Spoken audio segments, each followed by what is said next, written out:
Good morning, students. Last class we discussed different types of viruses, worms, Trojan horses, phishing, hacking, types of hacking, spyware, malware, spam, internet hacks. ഇങ്ങനെയുള്ള കാര്യങ്ങളൊക്കെയാണ് നമ്മൾ last ക്ലാസ്സിൽ discuss ചെയ്തത്. അപ്പം security threads, business application അല്ലെങ്കിൽ online business e-commerce applications perform ചെയ്യുമ്പോൾ വരാവുന്ന security threads എന്തൊക്കെയാണെന്നുള്ളതാണ് നമ്മൾ കഴിഞ്ഞ ക്ലാസ്സിൽ ഡിസ്കസ് ചെയ്ത്. Today we are going to study about some security measures. നമുക്ക് ഇങ്ങനെ പ്രോബ്ലംസ് ഒക്കർ ചെയ്യുമ്പം അല്ലെങ്കിൽ ത്രെഡ്സ് ഒക്കർ ചെയ്യുമ്പം അതിന് ഒരു സൊല്യൂഷൻ വേണം. ആ സൊല്യൂഷൻ എന്ന് പറയുന്നത് നമ്മൾ കുറച്ച് സെക്യൂരിറ്റി മെഷേഴ്സ് നമ്മൾ കീപ്പ് ചെയ്യണം. There are numerous threats that appear on the internet or are spread through the internet.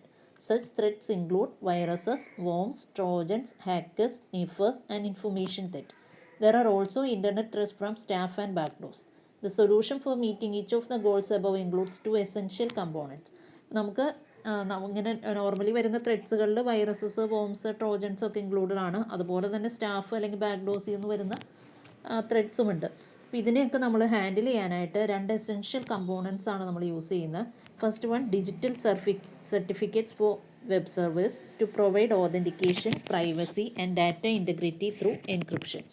അപ്പോൾ നമുക്ക് നമ്മളുടെ ഡാറ്റയുടെ ഇൻറ്റഗ്രിറ്റിക്ക് വേണ്ടിയിട്ടും അതിൻ്റെ ഒരു പ്രൈവസിക്ക് വേണ്ടിയിട്ടും നമ്മൾ ഡിജിറ്റൽ സർട്ടിഫിക്കറ്റ്സ് അപ്ലൈ ചെയ്യും. അപ്പോൾ നമുക്കൊരു ഓതൻറ്റിക്കേഷന് വേണ്ടിയിട്ട്, അപ്പോൾ നമ്മൾ ഒരു ഡിജിറ്റൽ സിഗ്നേച്ചർ ക്രിയേറ്റ് ചെയ്ത് നമ്മളുടെ ആ ഒരു സിഗ്നേച്ചറിൽ നമ്മൾ ക്രിയേറ്റ് ചെയ്ത് കഴിഞ്ഞാൽ അതൊരു ഓതൻറ്റിക്കേഷനായി. ദെൻ നമ്മൾക്ക് പ്രൈവസി കീപ്പ് ചെയ്യാനായിട്ട് പറ്റും. സെക്കൻഡ് ഒരു കമ്പോണൻറ്റ് എന്ന് പറയുന്നത് a source online payment management system to allow e-commerce website to security and automatically accept, process and manage payments online. നമുക്ക് ഓൺലൈൻ പേയ്മെൻറ്റ് മാനേജ് സിസ്റ്റത്തിന് എന്ത് ചെയ്യണം, ഈ ഇ-കൊമേഴ്സ് വെബ്സൈറ്റിനെ ഓട്ടോമാറ്റിക്കലി നമ്മളുടെ ആ ഒരു സെക്യൂരിറ്റി വെച്ചിട്ട് അക്സെപ്റ്റ് ചെയ്യാനും പ്രോസസ് ചെയ്യാനും പേയ്മെൻറ്റ്സ് ഓൺലൈൻ ചെയ്യാനൊക്കെ ആയിട്ട് ഉള്ള ഒരു ഫെസിലിറ്റി വേണം. അപ്പോൾ ഈ രണ്ട് കാര്യങ്ങൾ ചെയ്യുന്നത് നമ്മൾ ഒരു സെക്യൂരിറ്റി മെഷർമെൻറ്റായിട്ട് നമുക്ക് സെക്യൂരിറ്റി ത്രെഡ്സ് വരുമ്പോൾ അതിനെ ഹാൻഡിൽ ചെയ്യാനായിട്ട് യൂസ് ചെയ്യാം. ഇനി നമ്മൾ നോർമലി യൂസ് ചെയ്യുന്ന നമ്മുടെ സിസ്റ്റത്തിലൊക്കെ ഇൻസ്റ്റാൾ ചെയ്യേണ്ട കുറച്ച് കാര്യങ്ങളുണ്ട്. അതിൽ ഫസ്റ്റ് വണ്ണാണ് ആൻറ്റി വൈറസ് പ്രോഗ്രാം. നമുക്ക് ഈ വൈറസ് ഡിറ്റക്റ്റ് ചെയ്യുമ്പം ഈ വൈറസ് ഡിറ്റക്റ്റ് ചെയ്തു എന്നുള്ളൊരു മെസ്സേജും നമുക്ക് തരും. അതുപോലെ ഇതിനെ ഡിലീറ്റ് ചെയ്യാനായിട്ടും അൺഇൻസ്റ്റാൾ ചെയ്യാൻ പറ്റുന്ന തരത്തിലുള്ള പ്രോഗ്രാംസാണ് ആൻറ്റി വൈറസ് പ്രോഗ്രാംസ് എന്ന് പറയാം. It is highly essential to safeguard computers and file from the attack of these virus. വൈറസിൽ നിന്നുള്ള അറ്റാക്കിൽ നിന്ന് നമ്മുടെ ഫയൽസിനെയും കമ്പ്യൂട്ടേഴ്സിനെയും സേവ് ചെയ്യാൻ വേണ്ടിയിട്ട് നമ്മൾ യൂസ് ചെയ്യുന്ന ഒരു സേഫ് ഗാർഡാണ് antivirus program. These are special type of software meant for limiting the risk created by computer viruses. ഈ ആൻറ്റി വൈറസ് പ്രോഗ്രാം എന്ന് പറയുന്ന ഒരു ടൈപ്പ് ഓഫ് സോഫ്റ്റ്വെയർ ആണ്.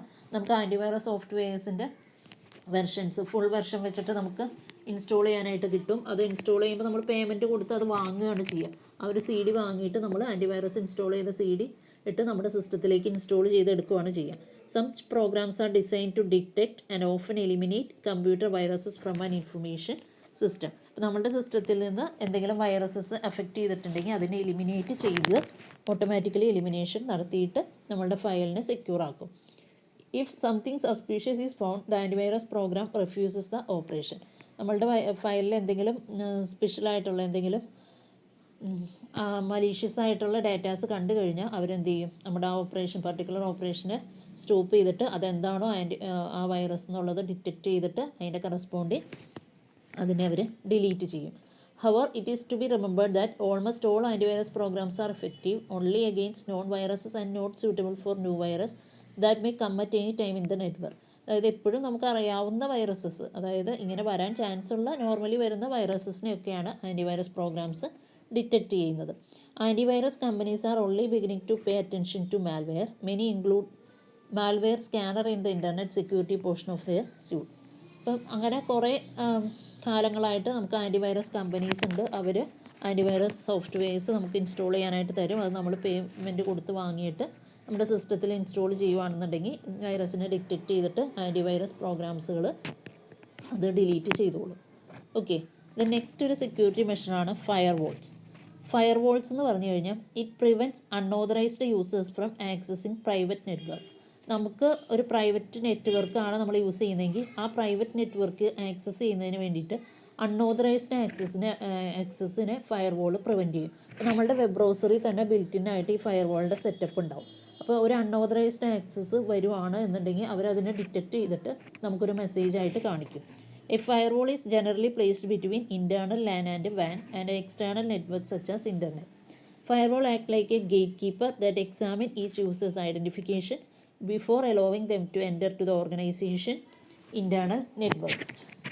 നമ്മളിപ്പോൾ ഒരു ഗേറ്റ് കീപ്പർ അല്ലെങ്കിൽ ഒരു സെക്യൂരിറ്റീനെ വെക്കുന്ന പോലെയാണ്. അപ്പം കറക്റ്റായിട്ടുള്ള അവർക്ക് അറിയാവുന്ന ആൾക്കാരെ മാത്രമാണ് കടത്തി വിടുള്ളൂ. അതുപോലെ ഓതൻറ്റിക്കേറ്റഡ് ആയിട്ടുള്ള യൂസർ നെയിം പാസ്വേഡും ഉള്ള ആൾക്കാർ അങ്ങനെ ഓതൻറ്റിക്കേറ്റഡ് ആണെന്ന് അവർ ചെക്ക് ചെയ്തിട്ടാണ് ഈ ഫയർവാൾ നമ്മുടെ സൈറ്റിലേക്ക് കടത്തി വിടുള്ളൂ. The firewall identify names, protocol address, application and other characteristics of incoming traffic. അപ്പോൾ നമ്മളുടെ അവിടെ നെയിം, പ്രോട്ടോക്കോൾ അഡ്രസ്സ് എല്ലാ കാര്യങ്ങളും അവർ ചെക്ക് ചെയ്തിട്ടാണ് നമുക്ക് ആ നെറ്റ്വർക്ക് അഡ്മിനിസ്ട്രേറ്റർ വെച്ചിട്ട് കാര്യങ്ങളൊക്കെ ചെയ്ത് അൺഓതറൈസ്ഡ് കമ്മ്യൂണിക്കേഷൻ അവർ പ്രിവെൻറ്റ് ചെയ്യും. അപ്പോൾ അലോ ചെയ്യാൻ പറ്റില്ല, ഇതിൽ വേറൊരാൾക്ക് ആക്സസ് ചെയ്യാനായിട്ട് പറ്റില്ല. നെക്സ്റ്റ് വൺ എന്ന് പറയുന്നത് encryption. Many organisation depend on encryption technique to protect their valuable information sent over the internet and other networks. ഇപ്പോൾ എൻക്രിപ്ഷൻ എന്ന് പറഞ്ഞു കഴിഞ്ഞാൽ നമ്മൾ നോർമലി യൂസ് ചെയ്യുന്ന ഡാറ്റാസ് അല്ലെങ്കിൽ നമുക്ക് പ്രൊട്ടക്റ്റ് ചെയ്യേണ്ട വാല്യുബിൾ ഇൻഫർമേഷന് നമ്മൾ ഇൻ്റർനെറ്റിലേക്ക് എടുക്കുമ്പോൾ ഒരു എൻക്രിപ്ഷൻ ടെക്നിക്ക് നമ്മൾ യൂസ് ചെയ്തിട്ടാണ് ആ ഡാറ്റാസ് സെൻഡ് ചെയ്യാനായിട്ട് പാടുള്ളൂ. എൻക്രിപ്ഷൻ എന്ന് പറഞ്ഞാൽ ഇത്രയേ ഉള്ളൂ. It is the process of coding and scrambling of message to prevent unauthorised access to or understanding of data being transmitted. ഇപ്പോൾ എൻക്രിപ്ഷൻ എന്ന് പറയുന്നത് ഒരു കോഡിംഗ് ആണ്. അതായത് നമ്മളുടെ മെസ്സേജിന് അൺഓതറൈസ്ഡ് ആക്സസിൽ നിന്ന് പ്രിവെൻറ്റ് ചെയ്തിട്ട് നമ്മുടെ ഡാറ്റ നമ്മൾ റിസീവ് ചെയ്യേണ്ട റിസീവറിന് മാത്രം മനസ്സിലാവുന്ന രീതിയിൽ നമ്മളുടെ ഡാറ്റേനെ നമ്മൾ കോഡിങ് ചെയ്യുകയാണ്. അപ്പോൾ ഒരു സീക്രട്ട് കോഡ് യൂസ് ചെയ്ത് നമ്മൾ കോഡ് ചെയ്യുന്നു. അതാണ് എൻക്രിപ്റ്റഡ് എന്ന് പറയുന്ന മെത്തേഡ്. അപ്പോൾ അതിനൊരു കീ ഉണ്ടാവും. ആ പർട്ടിക്കുലർ എൻക്രിപ്ഷൻ കീ നമ്മൾ ട്രാൻസ്മിറ്റ് ചെയ്ത് കൊടുക്കും. അത് സെറ്റ് ഓഫ് ക്യാരക്ടേഴ്സാണ്.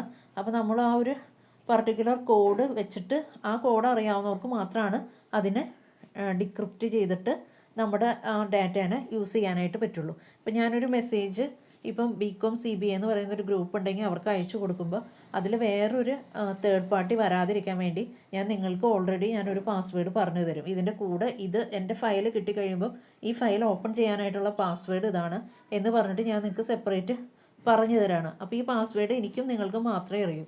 അപ്പോൾ ഞാൻ അയക്കുന്ന ഡാറ്റാസ് നിങ്ങൾക്ക് മാത്രമേ കിട്ടുള്ളൂ. കാരണം നിങ്ങൾക്ക് ആ പാസ്വേഡ് എൻ്റർ ചെയ്തിട്ട് വേണം ഈ ഫയൽ ഓപ്പൺ ആക്കാൻ. അപ്പോൾ നമ്മൾ ഒരിക്കലും ഈ പാസ്വേഡ് നമ്മൾ ഡയറക്റ്റ് അയച്ചു കൊടുക്കില്ല. കാരണം പാസ്വേഡ് അവർ ഹാക്ക് ചെയ്താലോ. അപ്പോൾ അതിനത് ഡിക്രിപ്റ്റ് ചെയ്യും എന്തെങ്കിലും ഒരു മെത്തേഡിൽ. ഞാനിപ്പോൾ ABCD എന്നാണ് കൊടുത്തു വിടുന്നതെങ്കിൽ ഞാൻ പറയുകയാണ് A എന്ന് പറയുന്ന ക്യാരക്ടർ Z ആണ്, B എന്ന് പറയുന്നത് അതിന് തൊട്ട് മുമ്പുള്ള ക്യാരക്ടർ, അങ്ങനെ ABCDക്ക് ഞാനൊരു ഓർഡർ വേറെ പറഞ്ഞു വിടുകയാണ്. ഈ 4 ലെറ്റേഴ്സാണ് ABCDക്ക് കറസ്പോണ്ടിങ് വരുന്നത്. ഇത് വെച്ചിട്ടാണ് നിങ്ങൾ ഡിക്രിപ്റ്റ് ചെയ്യേണ്ടതെന്ന് നമ്മൾ തമ്മിലൊരു പറഞ്ഞു വയ്ക്കും. എന്നിട്ട് നമ്മൾ ഈ ഡാറ്റാസ് നമ്മൾ സെൻഡ് ചെയ്ത് കൊടുക്കുകയാണ്. അപ്പോൾ മൂന്നാമത് ഒരാൾ ഹാക്ക് ചെയ്താലും അയാൾക്കിത് ഡിക്രിപ്റ്റ് ചെയ്യാനുള്ള കോഡ് കിട്ടില്ല. കാരണം ഇത് നമുക്ക് മാത്രമാണ് അറിയുള്ളൂ. അപ്പോൾ അങ്ങനെയുള്ളൊരു പ്രോസസ്സിംഗ് ആണ് ശരിക്കും എൻക്രിപ്ഷൻ എന്ന് പറയാം. Encryption is the process of transforming information before communicate it to make it unintelligible to all excepted intended recipient. അപ്പോൾ നമുക്ക് എന്തെങ്കിലും മാത്തമാറ്റിക്കൽ ഫോർമുലാസ് യൂസ് ചെയ്യാം, അല്ലെങ്കിൽ ക്രിപ്റ്റോഗ്രഫിക് അൽഗോരിതംസ്, സൈഫേഴ്സ് അല്ലെങ്കിൽ നമ്പേഴ്സ് വെച്ചിട്ടുള്ള എന്തെങ്കിലും ചെയ്തിട്ടൊക്കെ നമുക്കിങ്ങനെ എൻക്രിപ്റ്റ് ചെയ്യാനും ഡിക്രിപ്റ്റ് ചെയ്യാനും പറ്റും. അപ്പോൾ അതാണ് ഞാൻ പറഞ്ഞത്. ഞാനിപ്പോൾ കറസ്പോണ്ടിങ് കോഡ് ABCD കൊടുത്തു. അപ്പോൾ Aക്ക് ഞാനൊരു 10, Bക്ക് 11, 12, C, D 13 അത് പറഞ്ഞു വെക്കുകയാണ്. ഇങ്ങനെ വെച്ചിട്ട് വേണം നിങ്ങളിതിനെ ഡീകോഡ് ചെയ്യാമെന്ന് പറയുകയാണെങ്കിൽ കറസ്പോണ്ടിങ് കോഡ് വെച്ചിട്ട് അത് ഡിക്രിപ്റ്റ് ചെയ്ത് നിങ്ങൾക്ക് യൂസ് ചെയ്യാനായിട്ട് പറ്റും. അപ്പോൾ നമ്മളങ്ങനെ എൻക്രിപ്ഷൻ മെത്തേഡ്സ് നമുക്ക് യൂസ് ചെയ്യാം സെക്യൂരിറ്റി മെഷേഴ്സായിട്ട്. ദെൻ അടുത്ത വരുന്നൊരു ടെക്നിക്കാണ് ക്രിപ്റ്റോഗ്രഫി. ക്രിപ്റ്റോഗ്രഫി എന്ന് പറഞ്ഞാൽ കുറേ വർഷങ്ങളായിട്ട് ചെയ്തുകൊണ്ടിരിക്കുന്ന ഒരു പ്രോസസ്സാണ്. ശരിക്കും cryptography is the process of making information unintelligible to the unauthorised reader. അവർക്ക് അൺഓതറൈസ്ഡ് റീഡറിന്, അതായത് ഓതറൈസ്ഡ് അല്ലാത്തൊരു തേർഡ് പാർട്ടി റീഡറിന് അൺഇൻ്റലിജിബിൾ ആയിരിക്കും. ഈ ഇൻഫർമേഷന് അവർക്ക് റീഡ് ചെയ്യാനായിട്ട് പറ്റില്ല. അങ്ങനെ പറ്റാത്തതാക്കി തീർക്കുന്ന പ്രോസസ്സാണ് ക്രിപ്റ്റോഗ്രഫി എന്ന് പറയാം. But decryption is a reverse process of encryption to make the information readable once again. നമ്മൾ എൻക്രിപ്റ്റ് ചെയ്ത ഡാറ്റേനെ ഡിക്രിപ്റ്റ് ചെയ്താണ് നമുക്ക് വീണ്ടും യൂസ് ചെയ്യുന്നതെന്ന് പറഞ്ഞു. ഇപ്പോൾ എൻക്രിപ്ഷനും ഡിക്രിപ്ഷനും ഓപ്പോസിറ്റ് പരിപാടികളാണ്. അത് നമ്മൾ എൻക്രിപ്റ്റ് ചെയ്യുന്ന ഡാറ്റേനെ ഡിക്രിപ്റ്റ് ചെയ്ത് യൂസ് ചെയ്യേണ്ടതായിട്ട് വരും. Cryptography technique make use of secret code or key to encrypt information. The same secret key is used by the receiver to decrypt the information. അപ്പോൾ ഇതുപോലെ ക്രിപ്റ്റോഗ്രഫിയിൽ പറയുമ്പോൾ ക്രിപ്റ്റോഗ്രഫിക്ക് ഒരു കീയും കൂടെ പറഞ്ഞു കൊടുക്കും. ആ കീ വെച്ചിട്ട് വേണം സെൻഡർ ആ കീയും കൂടെ അയച്ചു കൊടുക്കും. അപ്പോൾ റിസീവർ ആ കീ വെച്ചിട്ട് വേണം ഈ നമ്മുടെ ഒറിജിനൽ ഡാറ്റേനെ ഓപ്പൺ ചെയ്യാനായിട്ട്, ഡിക്രിപ്റ്റ് ചെയ്ത് എടുക്കാനായിട്ട്. Key is a very large number, a string of zeros and ones. Key എന്ന് പറയുന്നത് വെറുതെ 1 2 3 4 ആയിരിക്കില്ല, ഒരു ലാർജ് നമ്പർ ഓഫ് സ്ട്രിങ്സ് ആയിരിക്കും. അത് കിട്ടുന്നവർക്ക് മാത്രം അത് പർട്ടിക്കുലർ എൻട്രി ചെയ്താൽ മാത്രമാണ് നമുക്ക് ആ ഒരു ഓപ്പറേഷനെ പെർഫോം ചെയ്യാനായിട്ട് പറ്റുള്ളൂ. Cryptography is use to keep transmission privacy through the use of data encryption techniques. ഇനി നമുക്ക് ക്രിപ്റ്റോഗ്രഫി യൂസ് ചെയ്തിട്ട് 2 ടൈപ്സിൽ അല്ലെങ്കിൽ 2 ഫോംസ് ഓഫ് ക്രിപ്റ്റോഗ്രഫി ഉണ്ട്. Secret key or symmetric cryptography, അതുപോലെ തന്നെ public key or asymmetric cryptography. അപ്പോൾ സീക്രട്ട് കീ അല്ലെങ്കിൽ പബ്ലിക് കീ, ഇങ്ങനെ 2 ടൈപ്പ് ഉണ്ട്. അല്ലെങ്കിൽ സിമെട്രിക് ആൻഡ് അസിമെട്രിക് എന്ന് പറയും, അതും സെയിം തന്നെയാണ്. Secret key cryptography, also known as symmetric cryptography, is the more traditional form and has been used for all kind of communication throughout the ages. അത് ശരിക്കും നമ്മൾ കുറേ നാളായിട്ട് യൂസ് ചെയ്യുന്ന ഒരു ക്രിപ്റ്റോഗ്രഫിയാണ് സീക്രട്ട് കീ എന്ന് പറയുന്നത്. In this method one key is use to both encrypt and decrypt the data. നമുക്ക് സെൻഡർ ഒരു കീ അയച്ചു കൊടുക്കും, ആ ഡാറ്റ വെച്ചിട്ട് തന്നെയാണ് എൻക്രിപ്റ്റ് ചെയ്യുന്നതും ഡിക്രിപ്റ്റ് ചെയ്യുന്നതും. സെയിം കീ ആയിരിക്കും. A key can be anything from a secret decoder to highly complex mathematical algorithm. In secret key cryptography, the sender and receiver must have the same key for transmission to work correctly. അപ്പോൾ sender അയക്കുന്ന same key തന്നെ ആയിരിക്കണം, transmitter അത് വെച്ചിട്ടായിരിക്കണം open ചെയ്യേണ്ടത്. Same key ആയിരിക്കും രണ്ടുപേരും decrypt ചെയ്ത് use ചെയ്യുന്നത്. അതിൽ എന്തെങ്കിലും അൽഗോരിതംസ് ഒക്കെ യൂസ് ചെയ്തിട്ടായിരിക്കും ആ കീ നമ്മൾ പ്രിപ്പയർ ചെയ്യുക. Secret key cryptography suffers from 2 important limitations. 2 limitations ആണ് അതിനുള്ളത്, അല്ലെങ്കിൽ 2 ഡിസഡ്വാൻറ്റേജ് ആണ് വരുന്നത്. First, any 2 people that want to communicate with each other must first agree on the key to use. ഇപ്പോൾ 2 പീപ്പിളിന് തമ്മിൽ എക്കും ബിക്കും തമ്മിൽ ഒരു കമ്മ്യൂണിക്കേഷൻ വേണമെന്നുണ്ടെങ്കിൽ എയും ബിയും ആദ്യം ഈ ഒരു കീനെ അറിഞ്ഞിരിക്കണം. കീ അറിഞ്ഞാൽ മാത്രമാണ് ഇവർക്ക് എൻക്രിപ്റ്റ് ചെയ്ത് ഈ ഡാറ്റേനെ സെൻഡ് ചെയ്യാനായിട്ട് പറ്റുള്ളൂ. This makes it more difficult to send information to people that we do not already know, and hence large scale communication. അപ്പോൾ നമ്മൾ അറിയാവുന്ന ഒരാൾക്ക് മാത്രമാണ് നമുക്ക് അയച്ചു കൊടുക്കാൻ പറ്റുള്ളൂ. അല്ലാത്ത ഒരാൾക്ക് അയക്കണമെന്നുണ്ടെങ്കിൽ ഈ കീയും അയാളും അറിഞ്ഞിരിക്കണം, എന്നാൽ മാത്രമാണ് അതിനെ ഡിക്രിപ്റ്റ് ചെയ്ത് അയാൾക്ക് ഉപയോഗിക്കാനായിട്ട് പറ്റുള്ളൂ. സെക്കൻഡ് ഇമ്പോർട്ടൻറ്റ് ഇഷ്യൂ എന്ന് പറയുന്നത് കീ മാനേജ്മെൻ്റ് ആണ്. Key is to be agreed between communicating partners, and for this purpose some prior communication need to take place between them. ഈ കീ രണ്ടുപേരും അറിഞ്ഞിരിക്കണം എന്ന് പറയുമ്പോൾ ആ കീ വെച്ച് നമ്മൾ അയച്ചു കൊടുക്കുന്നത് അവർക്ക് ഓപ്പൺ ചെയ്യാൻ പറ്റണം. അപ്പോൾ ആ കീ എന്താണെന്നുള്ളതിന് നമ്മൾ ഈ ഒരു ട്രാൻസ്മിഷൻ, നമ്മളൊരു ഈ മെസ്സേജ് ട്രാൻസ്ഫർ ചെയ്യുന്നതിന് മുമ്പ് തന്നെ വേറൊരു കമ്മ്യൂണിക്കേഷൻ ചെയ്തിട്ടുണ്ടാവണം കീ ഇന്നതാണ് എന്ന് പറഞ്ഞിട്ട്. അപ്പോൾ അതൊരു കോംപ്ലിക്കേറ്റഡ് കാര്യമാണ്. അപ്പോൾ അങ്ങനെ നമുക്ക് എന്താ പറയുക, അത് സെക്യൂറായിട്ട് വെക്കാൻ പറ്റുന്നില്ല. കാരണം ഒരുപാട് കമ്മ്യൂണിക്കേഷൻസ് അവിടെ നടത്തേണ്ടി വരും. ഈ കീ എന്താണെന്നുള്ളത് പറഞ്ഞു കൊടുക്കണം, ദെൻ മാത്രമാണ് നമുക്ക് കീയും മെസ്സേജും കൂടെ ടൈപ്പ് ചെയ്ത് കൊടുക്കാനായിട്ട് പറ്റുള്ളൂ. അപ്പോൾ അത് സ്റ്റോളൻ ചെയ്യാനോ അല്ലെങ്കിൽ ആരെങ്കിലും തേർഡ് പാർട്ടി ഹാക്ക് ചെയ്യാനൊക്കെയുള്ള ചാൻസ് കൂടുതലാണ്. ദെൻ പബ്ലിക് കീ ക്രിപ്റ്റോഗ്രഫി ഉണ്ട്. The key management problem inherent to secret key cryptography needed to be addressed in order for large scale secure use of data encryption techniques. അപ്പോൾ നമ്മൾ പറഞ്ഞു ഈ private key എന്ന് പറയുന്നത് അത്ര practical അല്ലാത്തതുകൊണ്ട് നമ്മളൊരു പബ്ലിക് കീ ക്രിപ്റ്റോഗ്രഫിയാണ് ചെയ്യുന്നത്. അത് എങ്ങനെയാണെന്ന് വെച്ചാൽ, in public cryptography instead of using one secret key both users each user has the public or private key pair.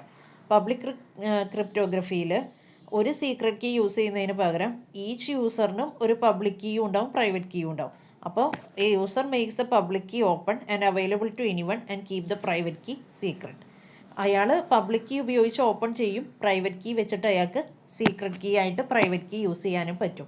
അപ്പം എല്ലാ യൂസേഴ്സിനും ഒരു പബ്ലിക് കീ ഉണ്ടാവും, ഒരു പ്രൈവറ്റ് കീ ഉണ്ടാവും. ഈ പ്രൈവറ്റ് കീ എന്ന് പറയുന്നത് മാത്തമാറ്റിക്കലി ഡിറൈവ് ഫ്രം പബ്ലിക് കീയിൽ നിന്ന് നമ്മൾ ഡിറൈവ് ചെയ്തെടുക്കുന്നതാണ് പ്രൈവറ്റ് കീ എന്ന് പറയുന്നത്. And thus 2 are linked together. അത് രണ്ടും ലിങ്ക് ചെയ്തിട്ടുണ്ടാവും. In order to send someone a message, the sender encrypt the transmission with the receiver's private key.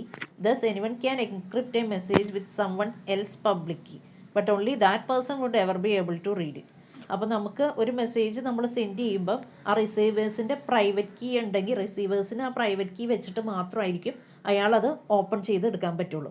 അപ്പോൾ ആ പ്രൈവറ്റ് കീ കിട്ടാത്തത് കൊണ്ട് വേറൊരാൾക്കത് ഓപ്പൺ ചെയ്ത് യൂസ് ചെയ്യാനായിട്ട് പറ്റില്ല. അപ്പോൾ അതാണ് പബ്ലിക് കീ ക്രിപ്റ്റോഗ്രഫി എന്ന് പറയാം. ഓരോ യൂസറിനും ഒരു പബ്ലിക് കീ ഉണ്ടാവും, പ്രൈവറ്റ് കീ ഉണ്ടാവും. നമ്മൾ സെൻഡ് ചെയ്യുമ്പോൾ പബ്ലിക് കീ ആയിട്ട് സെൻഡ് ചെയ്യും, പക്ഷേ റിസീവറിൻ്റെ പ്രൈവറ്റ് കീ വെച്ചിട്ടായിരിക്കും അത് ഓപ്പൺ ചെയ്യുന്നത്. അപ്പോൾ അങ്ങനെ വരുമ്പം തേർഡ് പാർട്ടിക്ക് അത് ഹാക്ക് ചെയ്താലും ആ കീ എന്താണെന്ന് അറിയാത്തത് കൊണ്ട് അവർക്ക് ഓപ്പൺ ചെയ്യാനായിട്ട് പറ്റില്ല. ഇത് നെക്സ്റ്റ് വൺ എന്ന് പറയുന്നത് സെക്യൂർ സോക്കറ്റ് ലെയറാണ്, SSL. It is a standard security technology for establishing an encrypted links between server and client and typically a web server and a browser.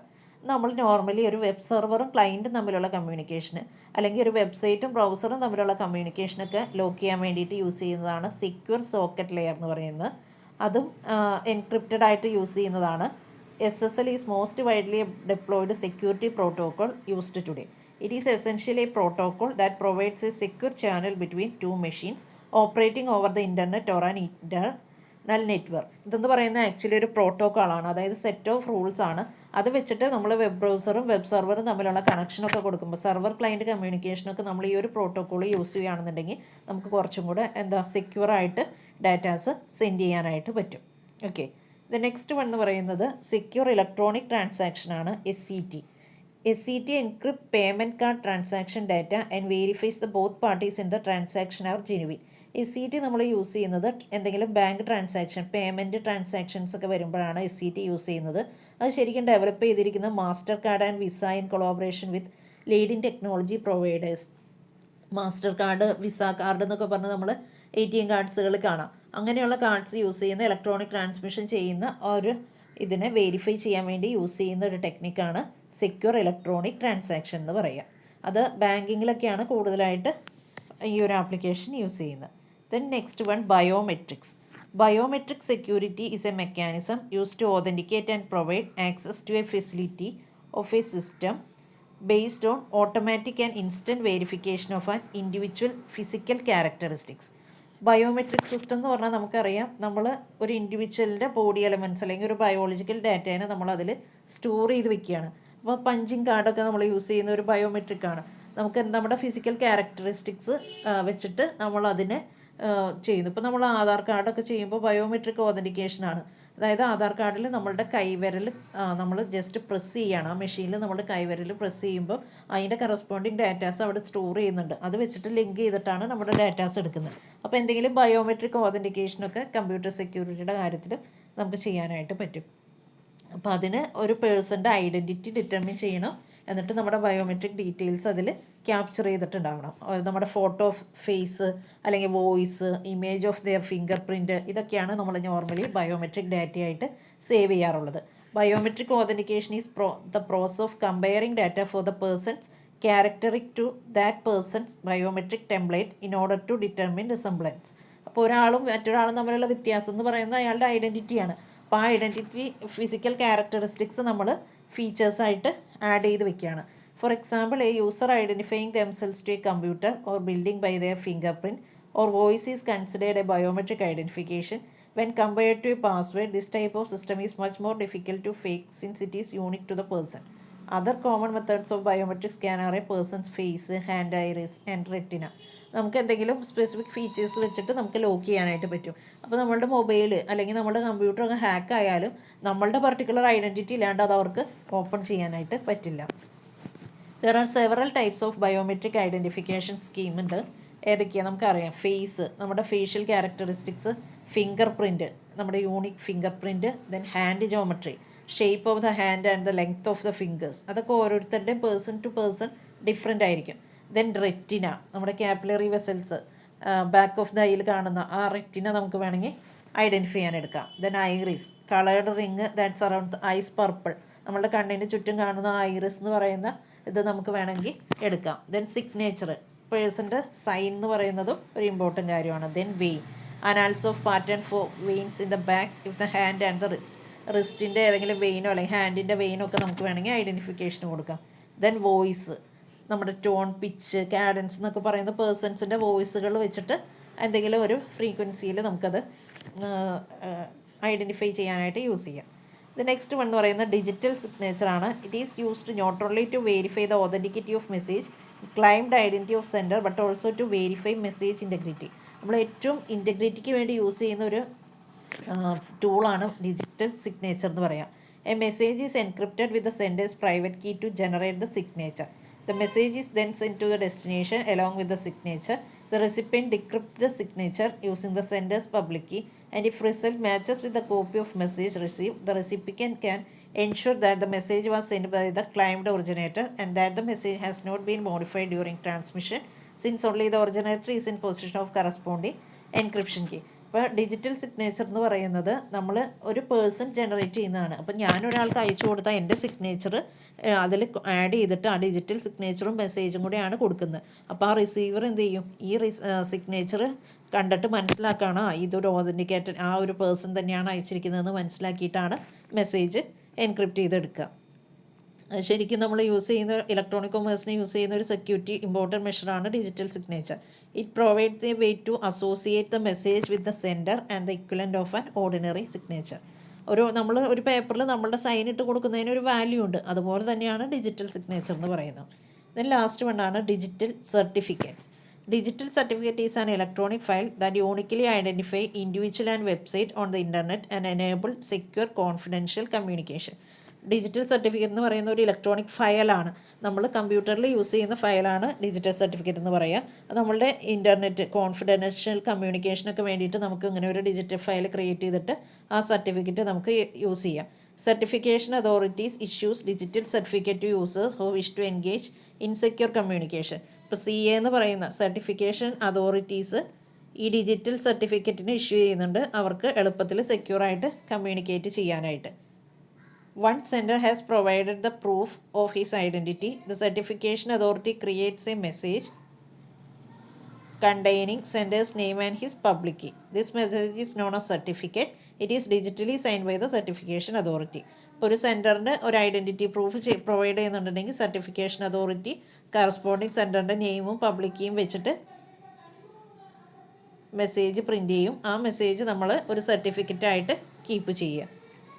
CA our accept ചെയ്ത് അത് മാത്രമാണ് നമുക്ക് digital സർട്ടിഫിക്കറ്റായിട്ട് എടുക്കാനായിട്ട് പറ്റുള്ളൂ. അപ്പോൾ എല്ലാ ക്രിപ്റ്റോഗ്രഫി സിസ്റ്റത്തിലും ഈ ഡിജിറ്റൽ സർട്ടിഫിക്കറ്റ് എന്ന് പറയുന്നത് ഒരു ഇമ്പോർട്ടൻറ്റ് കാര്യമാണ്. ഡിജിറ്റൽ സർട്ടിഫിക്കറ്റിന് വേണ്ട കുറച്ച് ഫീൽഡ്സുകളാണ് version, serial number, signature algorithm ID, issuer name, validity period.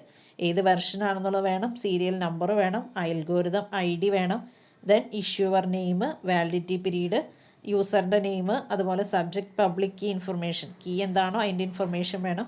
Then ഒരു unique identifier, issuer unique identifier വേണം, സബ്ജക്റ്റ് യൂണിക് ഐഡൻറ്റിഫയർ വേണം, എക്സ്റ്റൻഷൻസ് വേണം, digital signature for the above field. ഇതിൻ്റെ എല്ലാം ഡിജിറ്റൽ സിഗ്നേച്ചേഴ്സും വേണം. അപ്പോൾ ഇത്രയും കാര്യങ്ങളാണ് ഡിജിറ്റൽ സർട്ടിഫിക്കറ്റ്സിൻ്റെ എന്ന് പറയുന്ന ഇലക്ട്രോണിക് ഫയൽസിൽ പീപ്പിൾസിനെ ഐഡൻറ്റിഫൈ ചെയ്യാൻ വേണ്ടിയിട്ട് യൂസ് ചെയ്യുന്നത്.